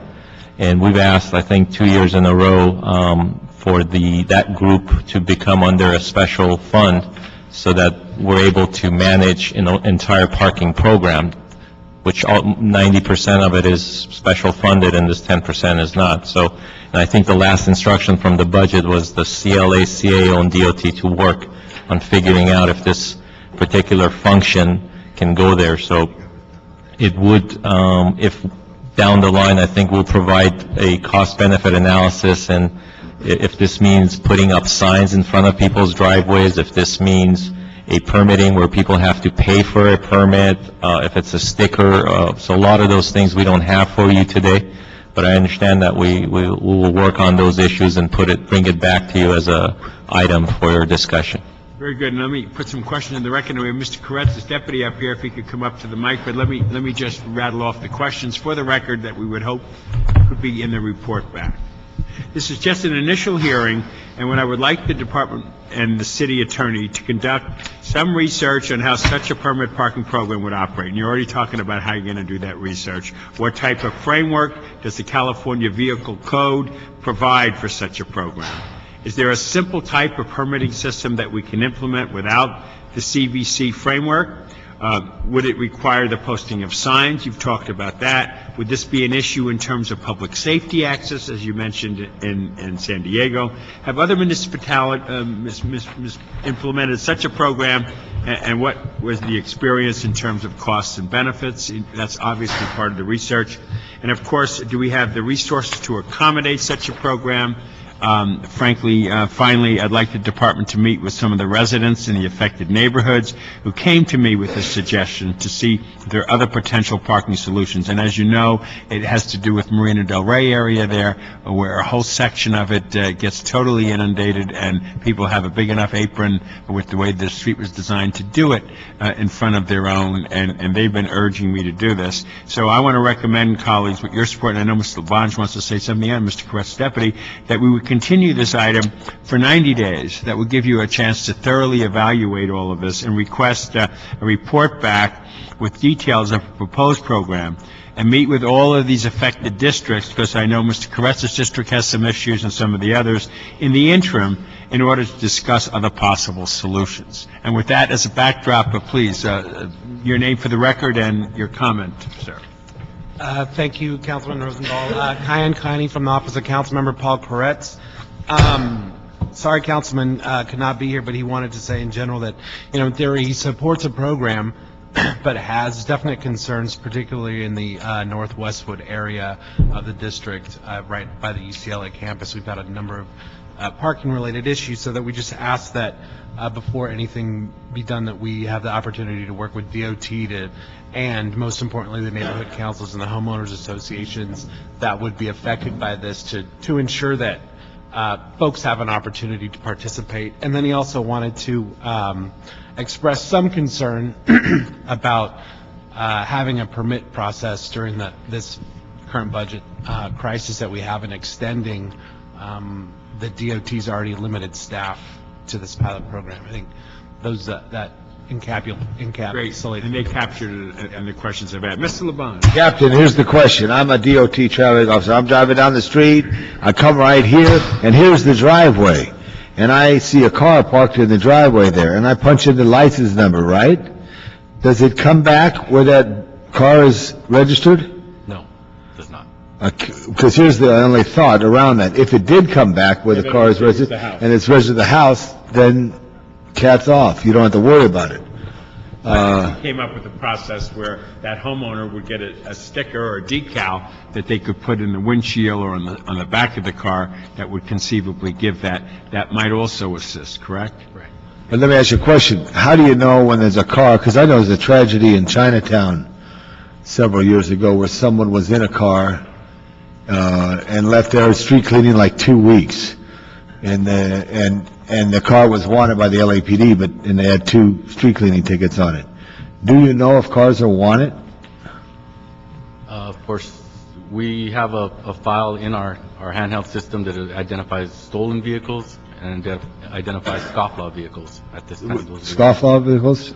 Stolen vehicles, we also get the Amber Alerts, so we have... If LAPD or the county sheriffs want somebody and they say, we're looking for this car, do you guys know? Yeah, I believe there's we have a license plate recognition as well as the system downloads the information to the handheld. My questions didn't solve the problem, but it added to the discussion. Question Okay. for the report. Thank you very much. Mr. Park? Yes. You know, one thing, and I think, although it's a little off this particular issue, a couple of years ago, we asked that it's something called the parking congestion maps that the city has, and they haven't been updated for like a decade or so. And if I give you a CF number, Please. It's 07-0843-S1. But that was something that came up on a number of issues a couple of years ago where both planning and DOT talked about the overconcentration of parked vehicles in the limited space. But one of the things they continued to comment on was that these congestion maps had been outdated, not updated, and so that, and although we're coming up with solutions of dealing with parking across driveways and things like that, it would appear that if these are still viable maps, that we should be upgrading them to determine what the concentration or the maximum of parking authority for certain areas. And so it was just something that we put a motion in 2 years ago, and it never went anywhere, so we're trying to find out. Yeah, it's not ringing a bell, Councilmember, so let me research that. I'm trying to think, the council asked for different types of maps when we were raising the rates and the hours and things like that. I'm trying to recall if this would have been under my... Maybe Maria could help research that with Mr. Parks' office. Yeah. We'll look it up. Okay. That being said, we have all that together, tied together. We're going to continue this to, Mr. Clerk? 90 days. Mr. Alacon, okay. I'm back. On that note of continuing it with those questions answered, obviously, and with the community meetings especially, I want you to take at least one in my district over there for their input, and that is in the Vista Del Mar area of, that part of my area there called Del Rey. Okay. All right. So moved. Thank you so much for that presentation. We have item number 8. We have a card on it. If we could ask that person to come up, and could we read item number 8? Item number 8 is a Lavonge Rosendahl motion recommending that the City Council waive any applicable holiday moratorium on streets and traffic signal construction that are related to the ARA 2009 citywide traffic signal improvements, new signal left turn phasing project. Please. Hi, my name is Baramaris Nabavi. I'm a resident of the City of Los Angeles. I'd like to speak in support of the motion by Council members Lavonge and Rosendahl. And I also want to inform the committee that I appreciate the support that Council member Lavonge has been trying to provide to make an improvement that will benefit not only Council District 4, but also transit across the San Fernando Valley, specifically to get a change from a protected left turn signal to a protected permissive left turn signal at Ventura Boulevard and Campo de Cahuenga. Right now, there are numerous eastbound buses on Ventura Boulevard that get tied up behind multiple signal cycles at that location. So that will provide a benefit to Metro, of which the City of LA is a participant. I also would like to note that I appreciate the support that Council Members LaBonge and Rosendahl have provided for the Wilshire Bus Rapid Transit Project, and I know that has been the source of some controversy lately. So I think it's important to express my support as a transit user for that project. And I will yield the balance of my time.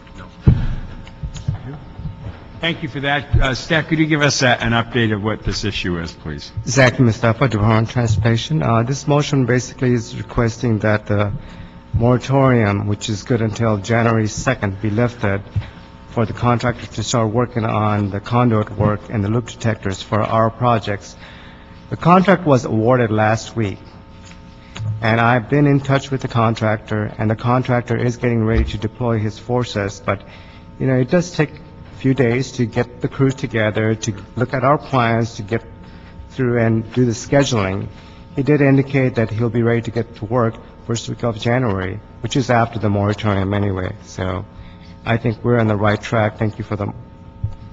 Thank you, and it's a moot point, so we'll receive and file it. Thank you so much for that. Okay, we have two more items left, item number 7, if I'm not mistaken, and item number 5. Right. Okay, let's go with 5. Item number 5 is a Parks Perry motion directing the CAO with assistance from Personnel and Environmental Affairs Department to report relative to providing incentives for city employees to take public transportation or purchase or lease green vehicles for their commutes to work. Great, and Mr. Parks, it's your motion. You want to comment on it All first? we'd like to do is have the CEO look into this program, see if it's still available and viable, and report back. And I'd like this report to also include the following reflections on it. Number 1, the Transportation Committee would like a bicycle. Is a bicycle a viable mode of transportation? Bicycles are zero-emission vehicles. Bicycles are probably the best method to reduce our dependence on oil. If the city does pursue a negotiated agreement for the purchase of automobiles, that have purchased similar incentive opportunities for the purchase of bikes. And what we do is recommend approve this motion and refer the item to ITGA Committee for analysis and input from the General Services Department. So moved on that. Thank you. We have one more motion to deal with, and this was Mr. Krikorian, and I second it, and it has to do with a situation that happened. Could you read that motion for the... Item number 7 is a Krikorian-Rosendahl-Alarcon motion directing DOT to work with the LA Unified School District to accelerate the installation of a traffic signal to improve safety at the intersection of Laurel Canyon Boulevard and Archwood. Yeah, as we know, that this is an incredible tragedy, and I appreciate the department making the effort to expedite this project and really guiding LAUSD through the process in getting this signal installed. Could you tell us where we are in this process? Sure. Good afternoon, council members. Judy Wong, Senior Transportation Engineer with the Department of Transportation. LADOT met with representatives from LAUSD regarding the traffic signal design approval at this location. LAUSD has agreed to go ahead and expedite the review process, the design process, and they have further instructed their consultant to go ahead and submit the design to LADOT for final review sometime this week. And DOT is committed to review the design in a timely manner and work closely with LAUSD to get the plans approved quickly. Okay, and when they are approved quickly, would you report back to this committee that it's been done and also to Mr. Krikorian personally? Certainly. Okay. Any comments on that, colleague? Please, Mr. Alarcon.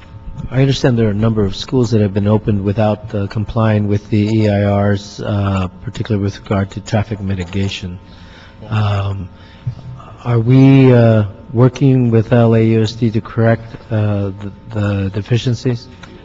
Yes, we are. We understand that at least 2 other schools in the Valley area, Valley Region School number 7, also Valley School Region Number 9 have been opened without the mitigation measures being implemented. We have worked with them very closely, LAUSD representative very closely, to go ahead and get those design plans approved. Most of those design plans are pretty much in the final review stage. We hopefully have them approved sometime in this month. So what is the problem? Why? I understand the construction of the schools is approved by the state of California, but the transportation mitigations are largely approved by the city. Where is the problem? Why are they opening schools before the traffic mitigations are in place? Well, LADOT reviews the plans for LAUSD project based on priority provided by LAUSD.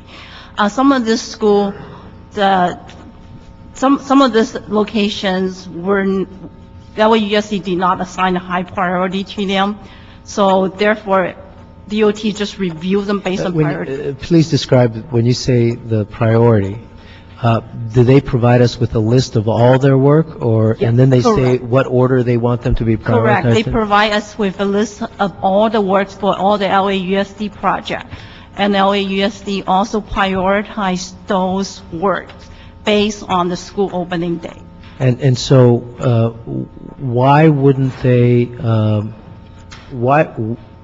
so are they fully knowledgeable that they are opening schools before the mitigations are in place? They are aware of that, and they have acknowledged that. So are they suggesting that they cannot finish the mitigations, but they have to open the schools? I don't understand what their logic is.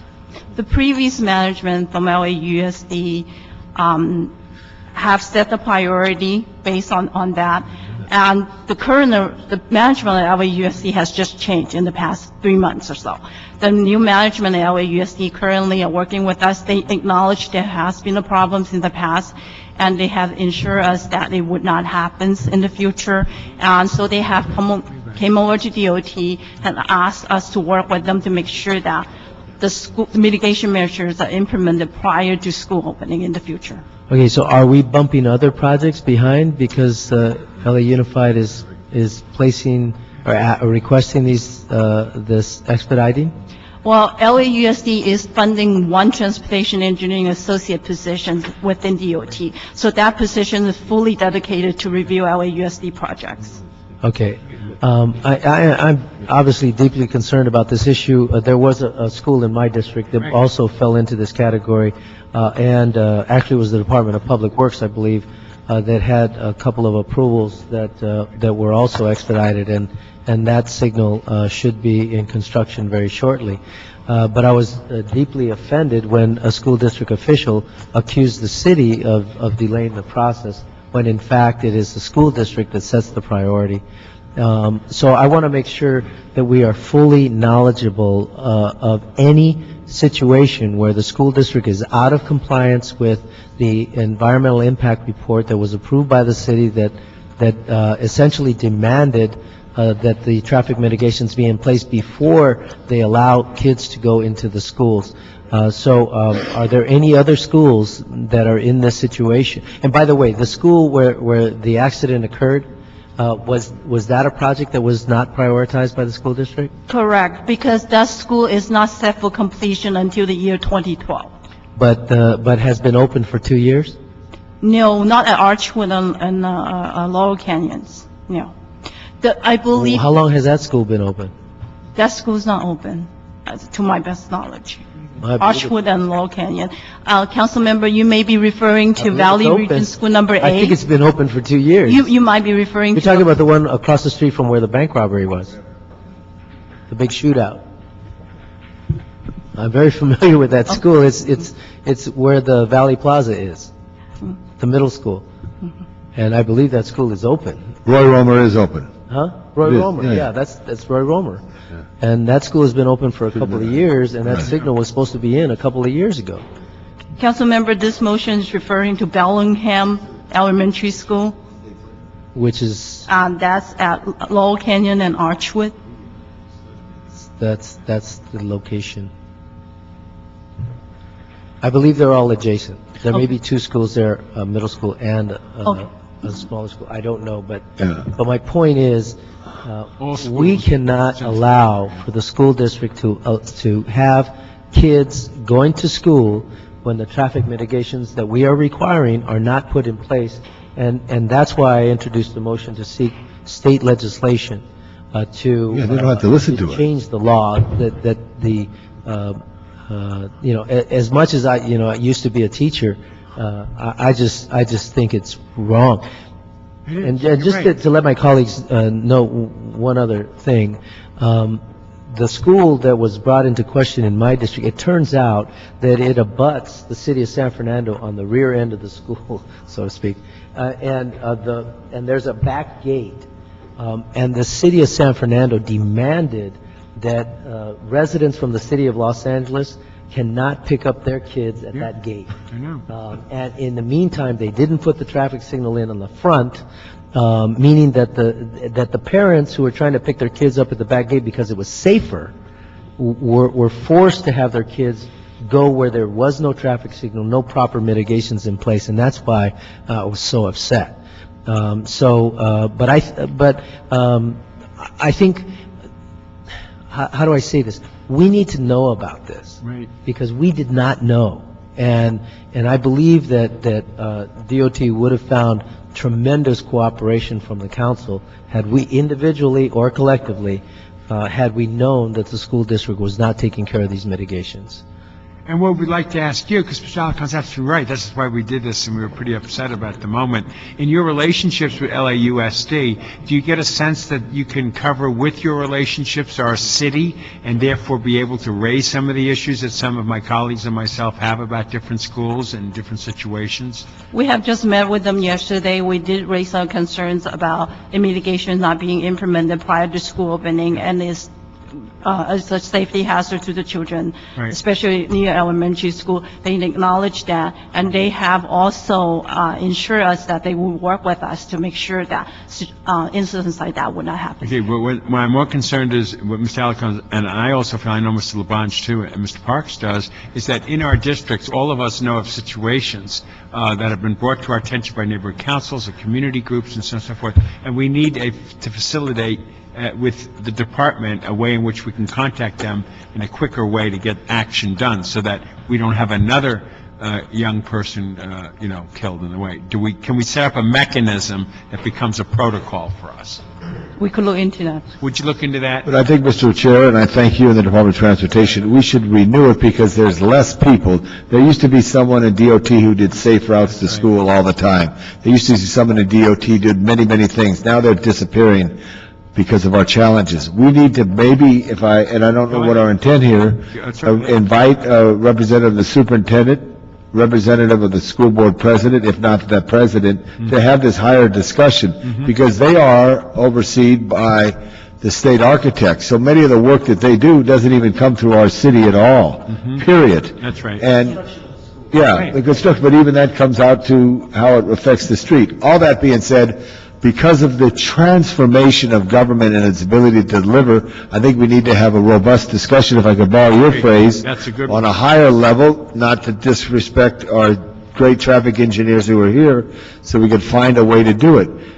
It is, it's very tragic. And that is not just on new schools. When there are public works projects like big water lines, they transform the street to unsafe areas, and DOT steps in because DWP pays you to have your people there. This is on the river supply conduit.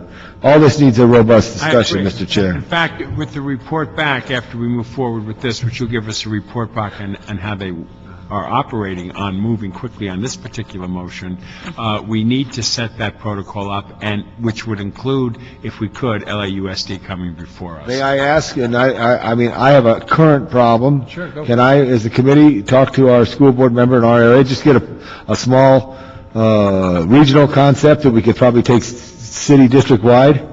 I'll volunteer that. Okay, so the next meeting on the 26th. That would be good. Mr. Parks. You know, one thing, and you probably remember this a while back, we had this issue with school districts, and the school district, and they were being very non-responsive, and we had so many complaints about how the campus was being unkept and the bathrooms were not being, they weren't sanitary. In the city, we actually said, the city attorney sent out, I think, building and safety inspectors and cited them and had them come before, they ended up coming to council saying that they were not in violation. And once it was exposed, all of a sudden the bathrooms got fixed and all that other good stuff. So I think we do have a little bit of ability to deal with them as opposed to, they think they're independent, but I think as they operate in the city, they have to come under someone's. Well, actually, that was part of the Williams case, which was an exact duplicate almost of the classic, what's the education case 50 years ago?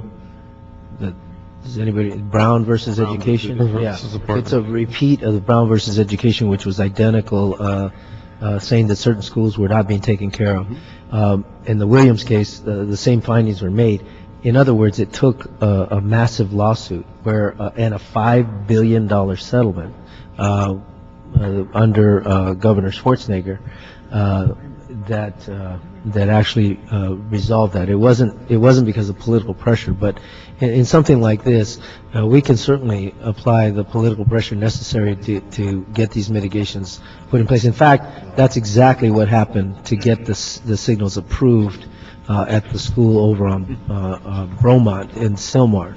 And so, first, let me thank you for your help with that, and of course, Public Works, because there were both street lighting and street services were involved in that project, were the final approvals.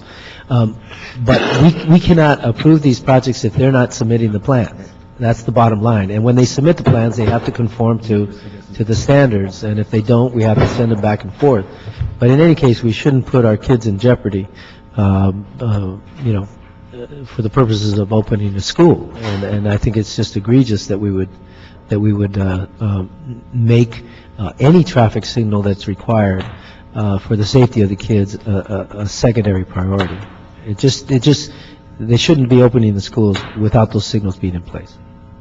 Right on, And Mr. whatever Ron. other mitigations are necessary. Mr. Fisher. Yeah, I was just going to add that Judy, at her level, has been working with several representatives of LAUSD. Our district manager has been working with others, and we deal with 3 different entities. We deal with those who are interested in developing the land for the school.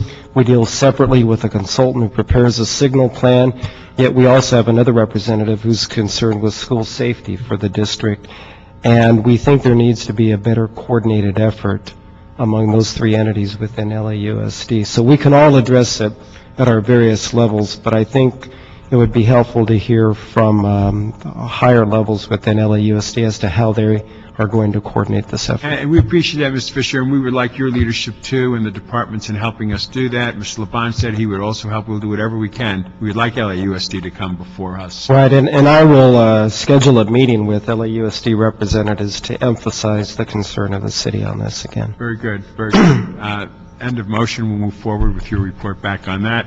And this is the last of the meeting in this year, so I want to wish everybody a healthy and prosperous 2011, and we'll see you back at our next meeting, which will be on January 12th. Thank you, everybody. Meeting adjourned.